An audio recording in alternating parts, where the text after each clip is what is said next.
Whoa, adrenaline! What do you want to talk about? Big John, Cody Rhodes, Randy Orton, the stars are out in force tonight on SmackDown. Sadly, me and Dee didn't give a damn. Welcome back to the channel. It is June 13th, Friday the 13th. Unlucky for some. I'd rather be getting chased by Jason Voorhees than be watching this crock of shite than I'd, brother. Yeah, at least if Jason's chasing, you've got a chance of surviving. Nobody's surviving 3 hours of this. You can't do it. I guarantee it. Anyway, let's get into it. Let's waste no more time. We've got some qualifying matches tonight. But I don't get it. Why are these women even interested? Why don't they just come out and say to Tiffany Stratton, I want a title shot, and they get one? Well, yeah, why don't they do that? Why are they jumping through hoops? Winning a fatal four-way to get into a semi-finals, to win that, and then to beat somebody for the other brand, doesn't seem legit to me. And also, it just seems like way too much hassle. Just do what CM Punk did. Come out and say to Cena, I want a title shot. Just do what Logan Paul did. Just do what Randy Orton did. You know, just do what every fucking single one of them did. Yeah. Because, I mean, why not? It hasn't been debunked yet. Yeah. No authority figures came out and said, well, what are you doing? What are you playing at? And you know what? I'm not going to use the word despise because... Fuck it, go ahead. Thrill to me, damn it. Maybe I do despise wrestling, actually. But I think, that to me, this is a really bad idea for the King of the Ring having a fatal four-way. Like, the King of the Ring is supposed to be prestigious. It's supposed to be the best. You're supposed to feel like it's a tournament where if you win it, you were worthy of winning it and you beat everybody, and that you are like the last man or last woman standing and that you've earned it. And I think with a fatal four-way, the fact that you can lose the King of the Ring without getting pinned, that just doesn't make sense to me. And I get it, it's good for WWE because they can have people that they don't want to take a pinfall not be involved, but I think it's lame that we're seeing people get eliminated from the King of the Ring tournament and they're not even being pinned or submitted. Yeah. Or even involved in a decision. It's just Triple H butchering fucking everything, isn't it? King of the Ring, it should be one-on-one matches. Yeah, all the way through. Yep. I've no issue with a tournament, you know, they want to create their shitey mid-card belts or whatever, and triple threat match, or the Money in the Bank qualifier, I have no issue with that. But for me, the King of the Ring, like, at this point, you're going to have a bunch of people at the end of this King of the Ring that never lost, but didn't win the King of the Ring either. Literally. And that's a problem. And it's just, as you point, it's out there, it's just out there to protect people, right? Doesn't take a fucking rocket scientist who's getting pinned in this match, though, does it? I mean, No. look, Candice fucking LeRae. If she doesn't get pinned, I will, I don't know, do something that I don't want to do. Watch wrestling. Right, I need to watch wrestling. I'm going Charlotte Flair. Lost Money in the Bank qualifier, so... Alright, I'm gonna go...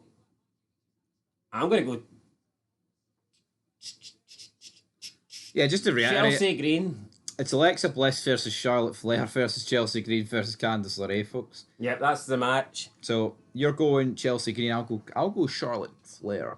Right, up next. Whoa, we've got Randy Orton versus LA Knight. Yeah, versus Aleister Black versus Carmelo Hayes, who's also black. Right, so Randy Orton has been getting bashed by a bunch of fucking losers, saying that why is Randy Orton working the Roman Reigns schedule? Right. First off, he's actually working way more dates than Roman Reigns. That would be a fucking lie to suggest otherwise, right? And Randy Orton has been in this fucking business for like 20 odd years. Randy Orton, as boring as he is, has earned this part-time schedule. He's got legendary status. He's older now. And if he wants to take some more time off, then I'm okay with it, right? Roman Reigns done fuck all to earn the part-time schedule that he's got. Everybody hated the guy. Let's not get it twisted. Let's not rewrite history and pretend that we all loved Roman Reigns. Everybody hated the guy. And then he announced he had leukemia. He walked away. Honestly, nobody cared. Nobody cared. People were actually happy that he was gone. He then came back, got in this part-time role with Paul Heyman. and all of a sudden people pretended that he was the greatest thing ever and it was better than Austin. Insane stuff, really. No, it's insane. But you're right. Let's go back. But that. you know what? See if Roman Reigns from 2020, see when he came back, see if he worked a full-time schedule up to where he lost the belt to Rhodes, and that 4-year title reign that he had, or near 4-year title reign, he was a full-time guy and he worked a schedule with Cena. I would make the argument for him. I'd be like, well, you know what? Maybe he does deserve a part-time schedule now.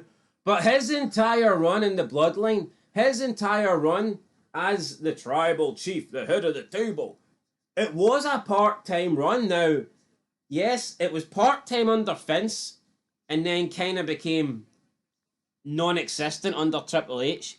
He went from being a guy that would maybe do like half the shows under Vince to a guy that you were under Triple H. You're lucky if he turns up about 1 in every 10 shows.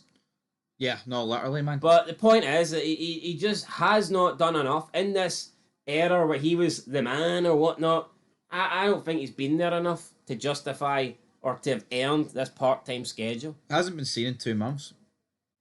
Why? No injury. Just get beat up. It's a fucking disgrace, man. See these retards, actual spastic. Look at Cena. Look at Cena. Literally for over 10 years, he was there every single week, full time, Make-A-Wish, house shows, working fucking flat out.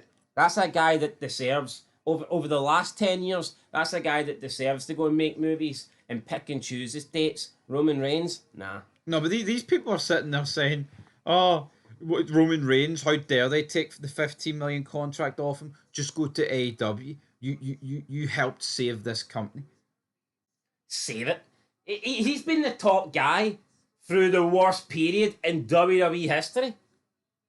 Yeah. And then Cody Rhodes took over for him and it somehow got even worse.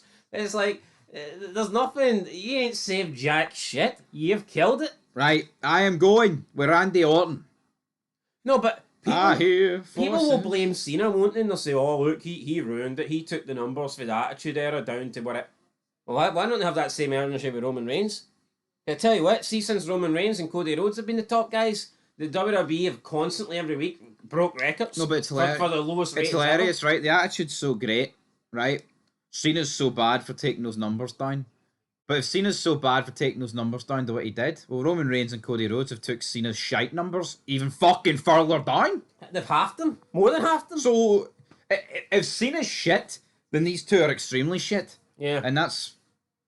I'll accept that. Anyway, who am I going for? I'm going Randy. You know what? I'm not convinced. People are saying, oh, Randy and Cody, they're going to... Oh, wait, it would be the final, wouldn't it? No, there's more semis and shit after. Nah, but it's a Raw versus SmackDown semi, isn't it? Aye. So the two SmackDown guys can actually meet in the final? I believe so. I'm going to go LA Knight. LA Knight, yeah. Right. I don't know, though. I don't know about LA Knight. Right, moving on. We've got another one. Whoa! Wait, so both of these happening tonight? Aye. Whereas on Raw, you only got one women's and one man's. Is that because SmackDown's 3 hours or whatnot? But here, Raw could be 3 hours if Triple H wanted it to be. Anyway. Say what you want, right? We've got Priest, Cody Rhodes, Andrade, Nakamura, Fatal 4-Way, you name it, right? Do you not think Raw in this SmackDown, Triple H is beginning to put a wee bit more effort in, almost like his fucking job's at risk? Well, I'll tell you what, we're getting Cody Rhodes wrestling on SmackDown. It's been a while since we had that. Yeah, but it's like, Orton's in a match, Cena's here as well, but I'm going to go with Cody Rhodes to win this. Andrade, Nakamura, Cody Rhodes just against a bunch of jobbers here, man. I'm looking at that other Fatal 4-Way and I can almost make a case for anyone winning it. Aye, but here? No. In this one, I could only see Cody Rhodes winning it. Yeah. I mean, let's be honest, there's not a chance Nakamura or Andrade win. Also, how fucking dead is Cody Rhodes against John Cena? It's like, that whole... He screwed him at his fucking first title at Mania with Travis Scott and come back and goofs around with him in a tag team with fucking Jey Uso, and now he just puts himself into like a fucking 20-man tournament. Yeah, why does Goodford get to pick a rematch, but Cody Rhodes doesn't? What a honestly, man, What a shite feud was Cody Rhodes versus John Cena. That was go. Maybe that's why they're not doing the rematch. Maybe they realised it was that bad first time around. We don't want to do it a second time. Maybe they did, but I'm going Cody. You're going Cody. Naomi re-emerges on SmackDown as new Miss Money in the Bank. How's that a fucking selling point? How's this a selling point? Yeah, oh, Naomi's going to show up. She's got the briefcase. Good for her. I mean, who cares? Will she cash in? I mean, I don't know. Even then, it's like, it just doesn't feel like there's any chance of cash in tonight. No, it doesn't, man. And I mean, Naomi, probably one of the people that most deserving of winning Money in the Bank in that match, probably. But the reality is, like, is it a fucking selling point? Could you sound any more uninterested? No, I was trying to pay attention to what was on the TV, because guess what, guys? An 18-year-old fucking F1 race has piqued my interest more than this fucking shit. Anyway, Naomi's here. I mean, but you just felt, see, back in the day, to me, you always had the feeling that the cash-in was like a legitimate option, and the champions almost had to be fearful because the Money in the Bank holder was almost like, you know... Like a bloodhound? Yeah, but see now, it's like, I think, especially when you look at the Tiffany Stratton one, do you not think they make it so obvious that the person's going to cash in that you know they're not? Aye. Like, it's dumbed down, Look man. at the Edge cash in, right? I think that came totally unexpected. The CM Punk one on Edge after Batista takes it, I think that was totally unexpected. Like, some of the cash-ins over the years have been like so unpredictable, but see, over like recent years, the person with the briefcase is like literally rubbed it in the champion's face and taught, oh, this week, oh, their music's going to play, but they're not going to cash it in. Like, they did it with Tiffany Stratton, they did it with Austin Theory. Like, you know, so many times where they come out and it looks like they're going to cash in, but realistically, you know, they're not. Well, the Austin Theory one's the fucking worst. That takes the biscuit. Yeah, but how many times did he go to cash in? He didn't. Of the US title, though, and shit like that. Oh, Tyson Fury sparked him out.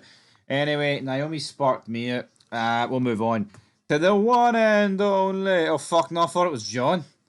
God, it's not John, it's Jacob Fatu. Jacob Fatu is going to address the WWE Universe after betraying Solo Sikoa at Money in the Bank. So I'll tell you what happens here. He'll come out. Shake his head. Yeah, he'll arrive to the arena wearing a balaclava. Solo, you said I was Solo. I'm a big retard, Solo. I've got dreadlocks, Solo. I'm 35, Solo. My belly hackoo, Solo. And then what'll happen is Solo Sikoa come out, and then that fucking jobber, what's his name? Pikachu, Hikalulu, Hika Bang Bang Boo Boo, he'll come out, man, and then he'll attack Jacob Fatu. And yeah. Oh, the bloodline's cooking tonight. Oh, the back. Oh. Eye emojis, fire emojis. Oh, yeah. Load of shite. Let's move on. Right. John Cena will return to SmackDown. Another date for big match. John. Will CM Punk be on SmackDown? I mean, he probably shouldn't be, but then again, John Cena shouldn't be on Raw, but he was. He's so. got 17 appearances left or something. 18, I think. So this will be 17. Well, I think that after tonight, he's got 18.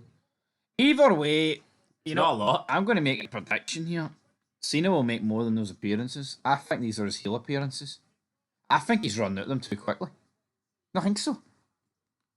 True. He's fired through them. Like, I mean, he barely did any. I mean, he barely worked at all, really, up until probably Mania. But since then, he's fired in the numbers. So fair play to him. Like, to me, if John Cena only had 19 appearances remaining or 18 appearances remaining, I don't think he'd be throwing one away to show up on SmackDown if CM Punk's not going to be there. Yeah, he made. If he's only got 18 appearances left, they should be making them count. They should either be a match or like a really good fucking promo. Put it this way, right? Up until the Brussels edition of Raw, which I believe was the 17th of March, he made 3 appearances. January 6th, the Rumble in the Chamber. So 3 appearances in 3 months essentially, 2 and a bit months.